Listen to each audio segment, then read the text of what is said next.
Assalamualaikum teman-teman, seperti biasa sebelum mulai Mimin mendoakan semoga teman-teman semua selalu dalam keadaan sehat walafiat.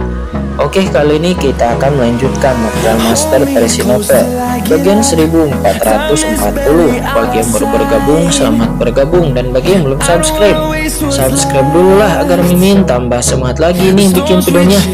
Oke, kalau sudah kita langsung masuk ke isi ceritanya. What's left and Kedalaman tanah lelur kegelapan. Segeda di depan Kincen, langit dan bumi yang sangat indah muncul. Di depannya ini adalah dunia hampa, terletak di bagian terdalam dari tanah lelur kegelapan. Dalam kehampaan itu ada keberadaan besar seperti bola gelap. Dan di atas bola gelap tersebut kekuatan terlarang yang tak terhitung jumlahnya bertahan dengan gila-gilaan. Dan aura mengejutkan meletus. Bahkan Kincen yang sekuat dia sekarang pun sedikit ketakutan. Karena ini merupakan pembatasan. Pembatasan ini terus-menerus mengelilingi, memancarkan aura iblis abis yang membuat jantung berdebar-debar. Dan di luar aura iblis abis ada batasan gelap. Itu terus-menerus bertahan di atas batasan. Demon abis mencoba menembus ke dalam lingkaran di dalam bola tersebut. Tuan, ini adalah larangan asli yang ditinggalkan oleh nenek moyang. Melihat batasan pada bola gelap tersebut, Lord of the Abyss terkejut. Mendengarnya mata Kincen juga menyipit, dan Kincen juga melihat bahwa pembatasan ini bukanlah hal yang sepele dan tidak dapat dilanggar dengan mudah. Pembatasan gelap dari dunia luar terus-menerus merembes keluar dari kuburan darah di bawah bola gelap. Makam darah ini sangat megah dan memancarkan aura kegelapan yang menakjubkan. Masing-masing dari mereka tidak lebih lemah daripada Asura Supreme sebelumnya. Mereka semua jelas merupakan orang kuat dari klan kegelapan yang telah jatuh di zaman kuno.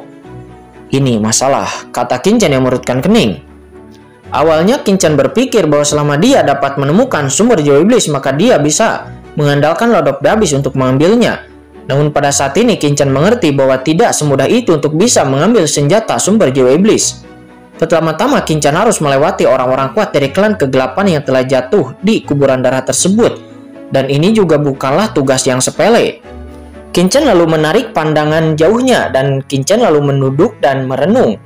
Tidak mungkin untuk mendobrak dengan paksa dan Kincen harus memikirkan sebuah cara. Sambil berpikir Kincen menoleh dan melihat keluar gua. Terlihat Nona Sikong Anyun masih terus menunggunya di luar. Yah, itu dia, kata Kincen, hatinya tergerak dan boom. Kincen mengangkat tangannya dan membawa lalu memasukkan Lord of the Abyss, leluhur suci sungai darah dan juga yang lainnya ke dalam dunia kacau.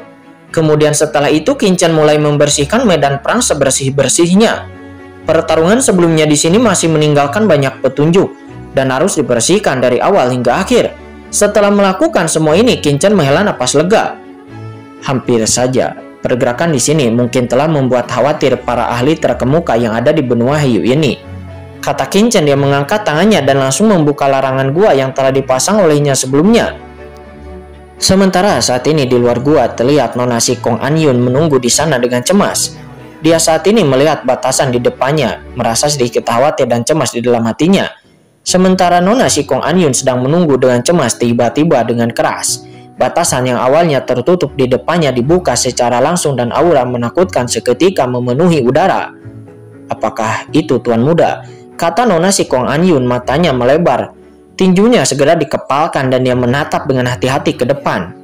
Jika sampai leluhur Asura Supreme yang keluar hidup-hidup, maka Nona Sikong Anyun mungkin harus memanggil ayahnya.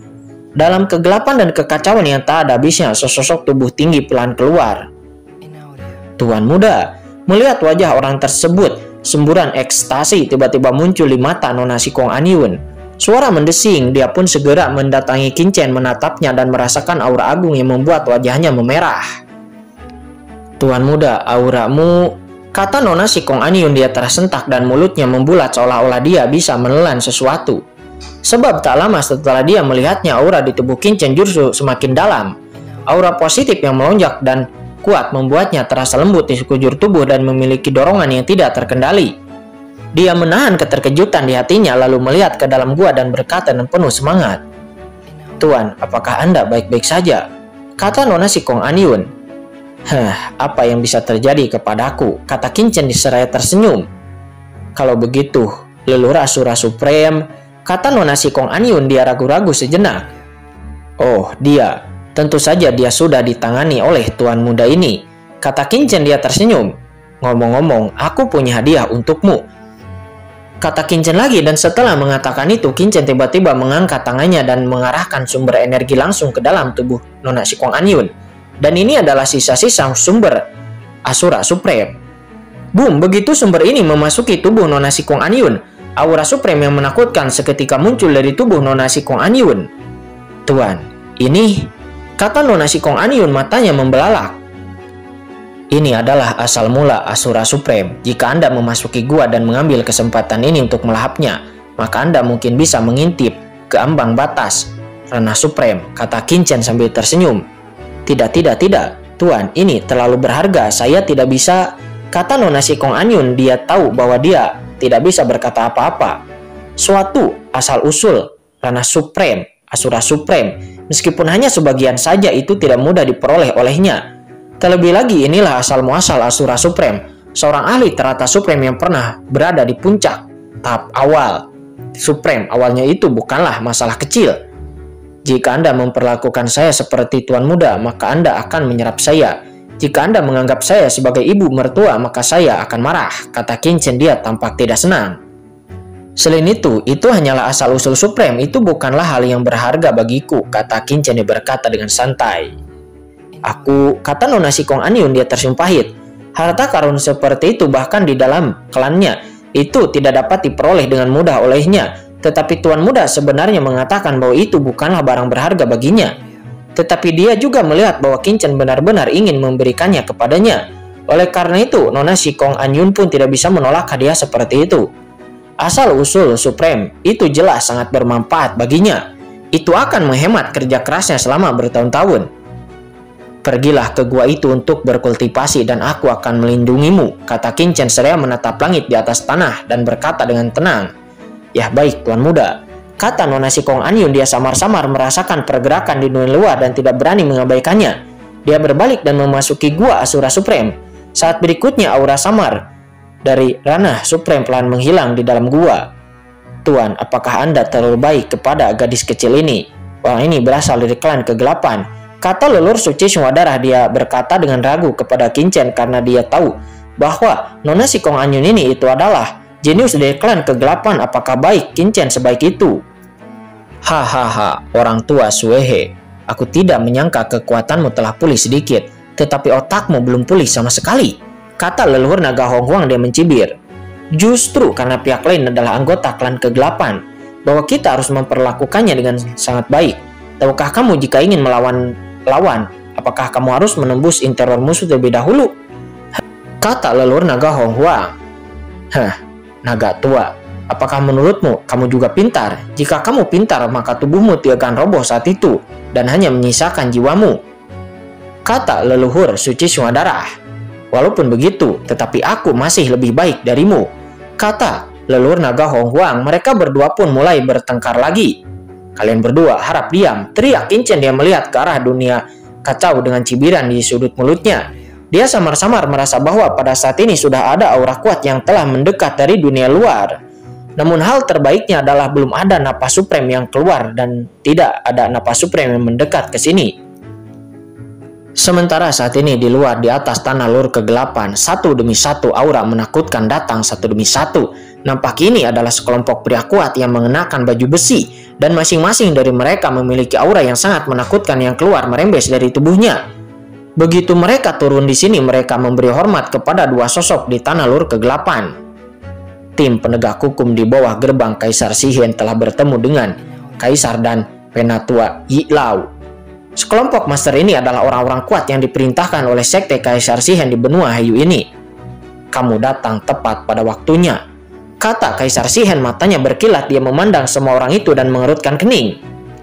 Di mana 4 komandan tim penegak hukum Anda? Mengapa mereka tidak ada di sini? Kata Kaisar Shi. Kembali kepada Kaisar. Para komandan sedang menyelidiki hilangnya Komandan Gu Yi. Jadi mereka berpatroli di tempat lain. Namun setelah menerima pesan dari Kaisar, mereka semua sedang dalam perjalanan ke sini dan mereka akan segera tiba, kata kelompok penjaga itu. Mereka berkata satu demi satu. Oh, begitu. Tidak apa-apa, kata Kaisar Shihen. Wajahnya tampak tidak senang. Setelah dia ditakuti oleh Qin Chen, dia segera mengirim pesan kembali ke gerbang Kaisar Shihen dan bahkan mengirim pesan kepada ayahnya. Namun karena ayahnya sedang mengasingkan diri, dia tidak datang ke sini. Sebaliknya ayahnya memberinya kendali atas tim penegak hukum kegelapan terkuat di bawah sekte Kaisar Shihen, dan dia dapat memerintahkan siapapun di seluruh tim penegak hukum kegelapan. Tim penegak hukum kegelapan dari sekte Kaisar Shi memiliki orang-orang kuat yang tak terhitung jumlahnya yang membuat Kaisar Shi sangat percaya diri. Tetapi saya tidak menyangka tidak satupun dari 4 komandan terkuat yang bisa hadir. Namun mereka bukan tidak bisa hadir, tetapi mereka akan datang dengan sedikit terlambat. Namun meskipun keempat komandan tidak datang dengan cepat, tetapi begitu orang kuat sudah Namun meskipun keempat komandan tidak datang dengan cepat dan akan terlambat, tetapi begitu banyak orang kuat ini saja itu sudah cukup. Sekarang kecuali orang-orang kuat dari sekte Kaisar Shihen. Sementara di kejauhan banyak pria kuat juga sedang berkumpul di sana. Mereka semua nampak berdiri di sana dari kejauhan, lalu memandangi sejumlah besar pria kuat dari sekte Kaisar Shihen. Di depan mereka masing-masing dengan ekspresi terkejut di wajah mereka. Terutama ketika mereka melihat semua tim penegak hukum kegelapan di bawah gerbang Kaisar Shihen berkumpul di sini. Berita seperti itu pasti sangat mengejutkan. Mungkinkah sekte Kaisar Shihen akan berperang dengan tempat suci lainnya? Apa yang terjadi? Apakah sekte Kaisar Shihen gila? Begitu banyak tim penegak hukum kegelapan yang berkumpul di tanah leluhur kegelapan ini. Ini adalah pemandangan besar yang belum pernah terlihat selama bertahun-tahun. Kata seorang pria kuat, dia merutkan kening. Pria ini memiliki rambut putih dan alis yang sangat panjang. Alis putih panjang turun ke dagunya dan orang-orang kuat dari kekuatan lain di sekitarnya tidak berani mendekati pria ini sama sekali. Karena orang ini adalah orang kuat dari sekte suci Lin Yuan. 3 kekuatan teratas di benua Heiyu itu adalah pengendali dunia ini dan tidak ada yang berani melanggar otoritas mereka. Tuan Mo Lin, saya khawatir Kaisar Shihen ini ada di sini untuk membalaskan dendamnya. Kata seorang pria kuat lainnya. Dia tertawa kecil dan berjalan seraya berkata sambil tersenyum. Terlihat ini adalah pria parubaya dan auranya tidak lemah, sepertinya dia akrab dengan pria tua beralis putih ini. Oh, Junshi, apakah kamu tahu alasannya? Kata lelaki tua beralis putih itu. Dia sebenarnya bernama Mo Lin. Dia merutkan kening. Dia datang ke sini setelah mendapatkan informasi tentang pergerakan aneh di tanah leluhur kegelapan. Tetapi dia juga tidak tahu apa yang terjadi di sini sebelumnya. Tuan Mo Lin tidak tahu sebelumnya Kaisar Shihen bertemu dengan Nona Shikong dari tanah suci Shikong di sini. Dia berselisih dengan seorang pemuda di sebelah Nona Shikong. Akibatnya dia melarikan diri karena malu. Seharusnya karena anak laki-laki itu, tim penegak hukum kegelapan dipanggil ke sini oleh Kaisar Shi, mungkin untuk membalaskan dendam kepada pemuda itu. Seorang pemuda remaja. Oh, saya tidak tahu asal-usul orang ini. Bahkan, Yang Mulia Nona Shikong sepertinya sangat menghormati pemuda ini. Apakah ada hal seperti itu? Mo Lin, sang lelaki tua beralis putih, berpikir sambil terus berpikir. Mungkinkah pergerakan di tanah leluhur kegelapan ini disebabkan oleh Nona Shikong dan pemuda itu? Itu tidak mungkin kan? Pria parubaya Junshi menunjukkan keraguan di wajahnya. Meskipun pemuda itu membawa Nona Shikong ke dalam makam darah supreme setengah langkah yang telah diubah menjadi runtuhan. Apakah itu Nona Shikong atau pemuda itu, meskipun mereka tingkat kultivasinya setinggi langit? Lagi pula mereka hanyalah seorang jenius, bagaimana mereka bisa membiarkan tanah leluhur kegelapan menyebabkan keributan seperti itu? Ya, itu benar mustahil. Orang tua Mo Lin dan Junshi itu berkata mustahil, bahwa tidak mungkin bahwa Qin Chen dan Nona Shikong yang menimbulkan kegemparan seperti itu dan ledakan seperti itu di dalam tanah leluhur kegelapan. Kemudian orang tua beralis putih menoleh dan melihat ke dalam tanah leluhur kegelapan dengan ekspresi serius. Tim penegak hukum kegelapan ini berada di bawah kendali pribadi Tuan Shihen di bawah sekte Kaisar Shihen. Tanpa perintah Tuan Shihen, bagaimana mereka bisa datang ke tanah leluhur kegelapan ini? Apakah ini karena pemanggilan dari Kaisar Shihen? Tuan Mo Lin, apakah maksud Anda tim penegak hukum kegelapan ini dikirim oleh Tuan Shihen sendiri? Ya benar, jika tidak, lalu apa maksudnya? Mo Lin, sang lelaki tua beralis putih itu berkata dengan serius. Kedua, jika seperti yang Anda katakan, setelah Nona Shikong dan pemuda itu memasuki runtuhan makam darah, maka pergerakan seperti itu terjadi di tanah leluhur kegelapan. Jika Anda mengatakan itu tidak ada hubungannya dengan dua orang itu, saya tidak akan mempercayainya sama sekali. Dikabarkan bahwa Shikong Jian dari tanah suci Shikong telah beroperasi di tanah leluhur kegelapan ini selama bertahun-tahun. Dia mungkin telah menemukan beberapa rahasia di tanah leluhur kegelapan ini. Tetapi itu juga belum tentu benar. Ekspresi Mo Lin, sang lelaki tua beralis putih itu menjadi serius. Dia harus menyampaikan berita ini kembali ke sekte Lin Yuan sesegera mungkin dan memberitahu pemimpin sekte suci Lin Yuan. Yang mulia, apa harus kita lakukan selanjutnya? Pada saat ini orang-orang kuat yang tak terhitung jumlahnya dari sekte Kaisar Xian berkumpul dan berkata dengan penuh hormat kepada Kaisar Xian. Langsung menerobos saja, saya ingin melihat apa yang terjadi di tanah lelur kegelapan ini, kata Kaisar Xi. Dia berkata dengan mata yang menyipit. Tetapi itu, saya rasa tidak pantas. Saat ini Yi Lao buru-buru melangkah maju untuk menghentikan Kaisar Xi. Yang mulia Kaisar, tanah lelur kegelapan itu penuh dengan bahaya. Di antaranya ada kekuatan para pendahulukan kegelapan setelah kematian mereka. Jika Anda terburu-buru masuk, maka kemungkinan besar kita akan mengalami kecelakaan, kata penatua Yi Lao. Dia berkata dengan suara yang dalam. Kecelakaan? Kejutan macam apa itu? Bukankah si Kong Anyun dan pemuda itu bisa masuk ke dalamnya? Kata Kaisar Xian, wajahnya berubah jelek. Yi Lao menghentikannya 3 kali. Jika ayahnya tidak mengatur untuk melindunginya, maka dia pasti sudah marah. Yi Lao juga tampak berat dan menghela napas dalam. Justru karena Nona si Kong Anyun memasukinya, maka kita harus lebih berhati-hati lagi, kata Yi Lao. Mendengar itu, Kaisar Xi pun terkejut dan dia juga langsung memahami maksud dari Yi Lao. Tanah suci Sikong merupakan kekuatan yang paling familiar dengan tanah lelur kegelapan. Dan karena si Kong Jian memiliki istana di tanah lelur kegelapan itu, maka rute yang diambilnya sepertinya merupakan rute yang sangat dekat dengan tanah lelur kegelapan. Dan bersama ayahnya, si Hen, yang dituju itu mungkin akan sangat berbeda. Di tanah lelur kegelapan ini, jika Anda menerobos dengan gegabah, maka Anda mungkin akan menemui jebakan dari tanah suci Sikong. Lalu apa yang harus kita lakukan? Kata Kaisar Xi. Dia berkata dengan ekspresi jelek. Kita bisa menyerang di bawah tanah lelur kegelapan dan menguji lawan. Akan lebih baik jika kita memaksa Nona Sikong dan pemuda itu bisa keluar, kata penatua Yi Lao. Dia memberi saran. Dia menatap wajah pucat Kaisar Xi dan menghela napas sedikit. Dia tahu bahwa jika Kaisar Xi tidak puas kali ini, Kaisar Xi tidak akan pernah menyerah. Namun alasan mengapa gerbang Kaisar Xian membuat keributan besar bukan hanya untuk melampiaskan kemarahan mereka kepada putra Kaisar, tetapi juga untuk mendapatkan kembali reputasi bagi gerbang Kaisar Xian mereka. Karena jika tidak, orang luar akan mengatakan bahwa putra Kaisar Xian dari sekte Kaisar Xian sebenarnya dipaksa masuk ke dalam kuburan darah oleh Nona Sikong dari tanah suci Sikong. Dan jika kabar itu tersiar, maka itu akan berdampak besar kepada reputasi sekte Kaisar Xian. Lalu tunggu apa lagi? Semua orang dengarkan perintah, bentuk formasi dan ambil tindakan, kata Kaisar Xian. Dia berteriak dengan tajam dan boom. Tiba-tiba antara langit dan bumi, tim penegak hukum kuat yang tak terhitung jumlahnya dari sekte Kaisar Xian membentuk formasi besar di Kampan dan mengambil tindakan terhadap tanah lelur kegelapan di bawah, dan boom. Kekuatan kegelapan yang tak terhitung jumlahnya dengan cepat berkumpul dan berubah menjadi raungan yang mengejutkan itu menebas dengan keras. Sekte Kaisar Xian ini benar-benar gila. Di kejauhan, ketika banyak orang kuat melihat pemandangan ini, mata mereka melebar dan mundur dengan gila-gilaan. Dan saat berikutnya, duar, pilar cahaya gelap yang menakjubkan meledak langsung ke tanah dan segera meletus dengan raungan yang mengejutkan. Seluruh tanah lelur kegelapan langsung diledakkan oleh ledakan tersebut dan lalu memperlihatkan celah yang sangat besar. Bagaimanapun, meskipun tanah lelur kegelapan itu menakutkan, setengah dari asal-usulnya telah ditelan oleh Qin Chen dan kekuatan perlindungannya secara alami menjadi sangat lemah. Oleh karena itu, mereka dapat membuat celah di tanah lelur kegelapan. Yang mulia, tidak ada gerakan. Seseorang berkata dengan hormat. Oh, masih belum ada gerakan. Serang saja terus-menerus. Saya tidak yakin bahwa mereka berdua tidak akan keluar, kata Kaisar Xian. Dia menggertakkan giginya. Serang lawan dengan fluktuasi terkuat sebelumnya.